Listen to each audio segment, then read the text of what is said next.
Hello, and welcome back to Salem's Lot. Let's take a look at assignment number 7. I'm going to be reading the first 20 minutes or so. You know the deal. Please finish all the questions for your assignment number 7 for me.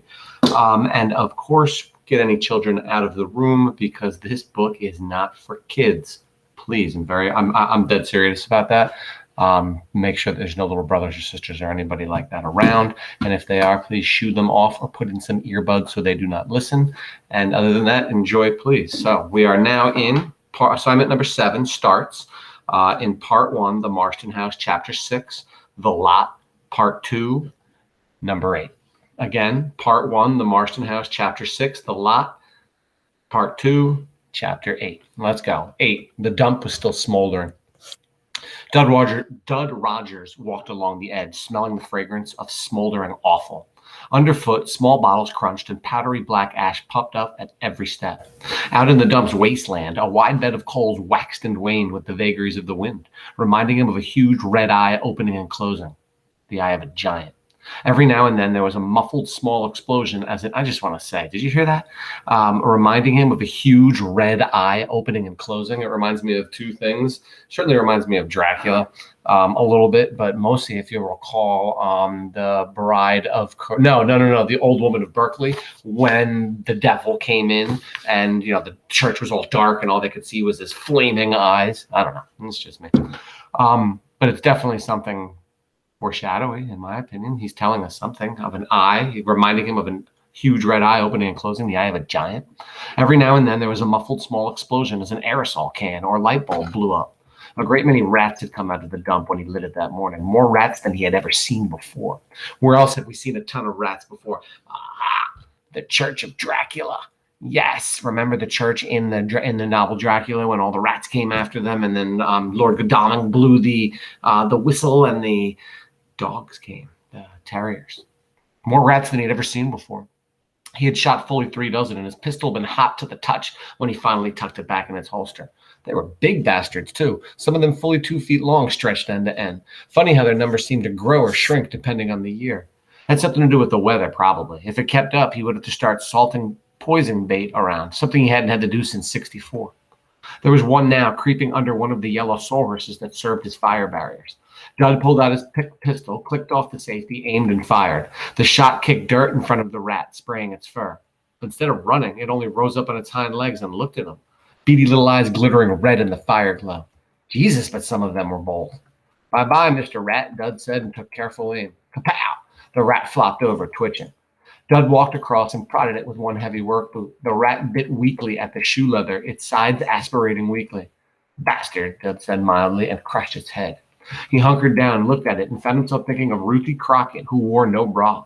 When she wore one of those clingy cardigan sweaters, you could see her little nipples just as clear, made erect by the friction as they rubbed against the wool. And if a man could get a hold of those tits and rub them just a little, mind you, a slut like that would go off just like a rocket.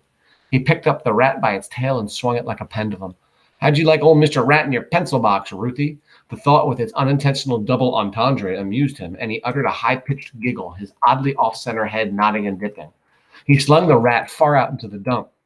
As he did so, he swung around and caught sight of a figure, a tall, extremely thin silhouette about 50 paces to the right.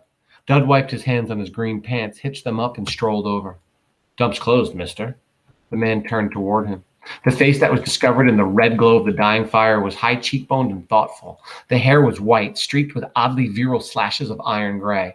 The guy had it swept back from his high, waxy forehead like one of those fag concert pianists. The eyes caught and held the red glow of the embers and made them look bloodshot. Is it? The man asked politely, and there was a faint accent in the words, although they were perfectly spoken. The guy might be a frog or maybe a bohunk. I came to watch the fire. It is beautiful. Yeah, Dud said. You from around here? I am a recent resident of your lovely town, yes. Do you shoot many rats? Quite a few, yeah. Just lately, there's millions of the little sons of whores. Say, you ain't the fellow who bought the Marston place, are you? Predators, the man said, crossing his hands behind his back. Dud noticed with surprise that the guy was all tricked out in a suit, vest and all. I love the predators of the night, the rats, the owls, the wolves. Are there wolves in this area? Nah, Dud said. Guy up in Durham bagged a coyote 2 years ago. And there's a wild dog pack that's been running deer. Dogs, the stranger said, and gestured with contempt. Low animals that cringe and howl at the sound of a strange step, fit only to whine and grovel. Got them all, I say. Got them all. Well, I never thought of it that way, Dud said, taking a shuffling step backwards. It's always nice to have someone come out and, shoot the shit. But the dump closes at 6 on Sundays, and it's 9:30 now, to be sure. Yet the stranger showed no sign of moving away. Dud was thinking that he had stolen a march on the rest of the town. They were all wondering who was behind that Straker guy, and he was the first to know, except for maybe Larry Crockett, who was a deep one. The next time he was in town buying shells from that prissy-faced George Midler, he would just happen to say casually, "Happened to meet that new fellow the other night. Whoa, oh, fellow that took the Marston house? Nice enough fellow. Talked a little like a bohunk." "Any ghosts up in that old house?" he asked, when the old party showed no signs of hauling ass. "Ghosts?" The old man smiled, and there was something very disquieting about that smile. A barracuda might smile like that. No ghosts. He placed a faint emphasis on that last word, as if there might be something up there that was even worse. "Well, getting late and all. You really ought to go now, mister. But it's so pleasant speaking with you," the old party said. The old party said, and for the first time he turned his full face to Dud and looked in his eyes. The eyes were wide set and still rimmed with the dump's sullen fire. There was no way you could look away from them, although it wasn't polite to stare. "You don't mind if we converse a bit longer, do you?" "I guess not," Dud said, and his voice sounded far away. Those eyes seemed to be expanding, growing, until they were dark pits ringed with fire, pits you could fall into and drown in. "Thank you," he said. "Tell me, does the hump on your back discommode you in your job?" "No," Dud said, still feeling far away. He thought faintly, "I'd be buggered if he ain't hypnotizing me. Just like that fella at Tops and Pear. What was his name? Mr. Mephisto? Okay. I'm going to stop, of course, because that's just what I have to do." Dud even realized that he's being hypnotized. Hypnotizing is quite a power of the vampire. Of course, we know it happened in Dracula a lot. You're going to pardon me 1 second while I do something about my crazy dog behind me. In fact, why don't I pause it right here? I'll come right back. I'll start a new one, and we'll go from there. Hold on a second, everybody. He needs to be moved because he's going to be whining in a second and barking too. Hold on.